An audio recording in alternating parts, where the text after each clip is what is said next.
In this video, we are going to do a differential equation example involving circuits. So let's get right into it. The capacitor charge Q in a circuit with a resistor and a capacitor is given by this equation. Okay, so I know there's a lot of variables here, but bear with me. We'll break it down. Where this symbol, that kind of looks like an E, this is a Greek letter called epsilon.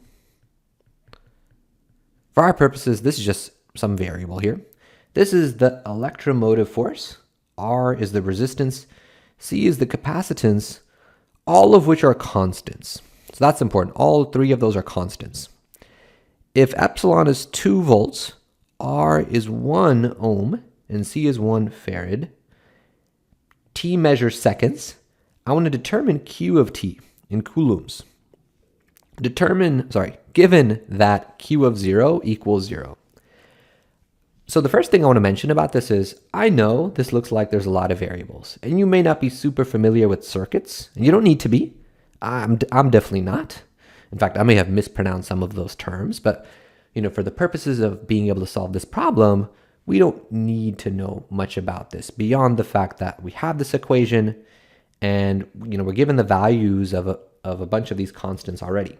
This is actually easier than it might initially look. Okay, so let's start to break this down. I'm first going to plug in the values of all the constants, because anything that's a constant, I can just plug them in right away.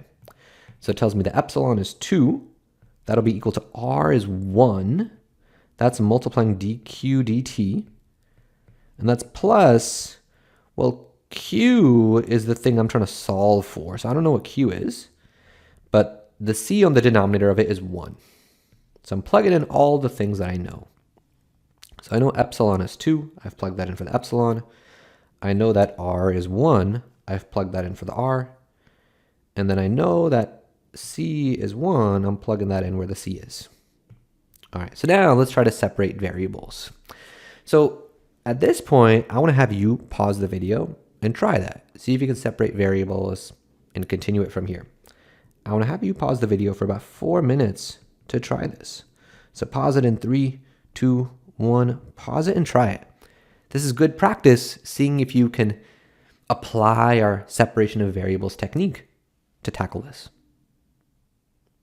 All right, so hopefully you did that. Hopefully you paused it and tried it. Let's talk about it.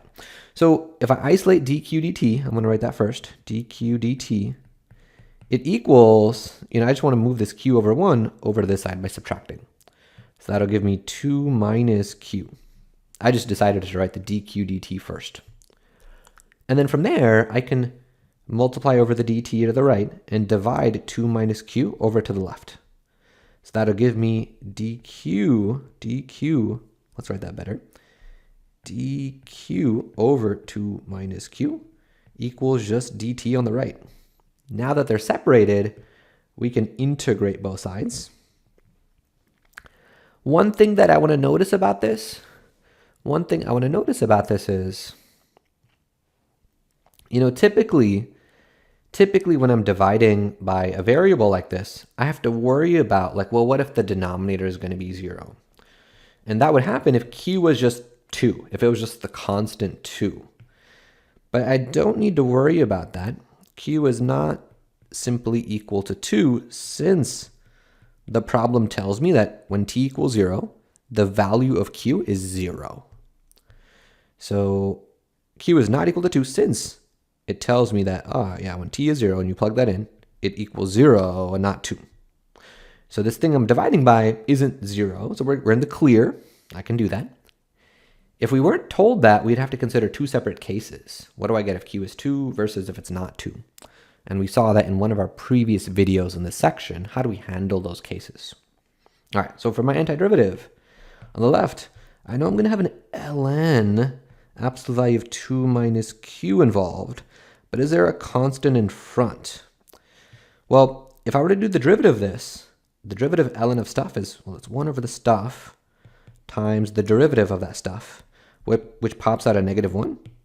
And there's no extra -1 here, so to cancel out that -1, I need to put a -1 in front of this guess. So I got to put a -1 in front of this. I'll just write negative. And on the right side, this is the integral of just 1 dt. which gives me a t, and then I have to put a plus c on one of the sides. And let's divide over the negative, and I get natural log absolute value of 2 minus q equals negative t minus c. Now I can transform this log equation to exponential form, right? Because the base of the ln is e. So I'll get e to this power to the negative t minus c equals the stuff inside of the log, which is absolute value of 2 minus q. We've seen this a couple of times, but I also could have gotten that by doing e as the base on both sides. Then on the left side, the e and the ln would have canceled and leave me with the absolute value. And on the other side, I get what I have over here. That's another way I could have gotten to this step. Okay, but either way, we have this. Now I can get rid of the absolute value. And when I do that, let me just write the 2 minus q first. When I get rid of the absolute value, I got to put a plus or minus in front of this. So plus or minus, and let's rewrite this with an exponent property. This becomes e to the negative c times e to the negative t. And we've seen this before, but the e to the negative c, that's just a constant. In fact, even with the plus or minus, the whole thing is a constant. So let's rename it. Let's let this plus or minus e to the negative c, let's just let that constant be called k, and that'll make it simpler.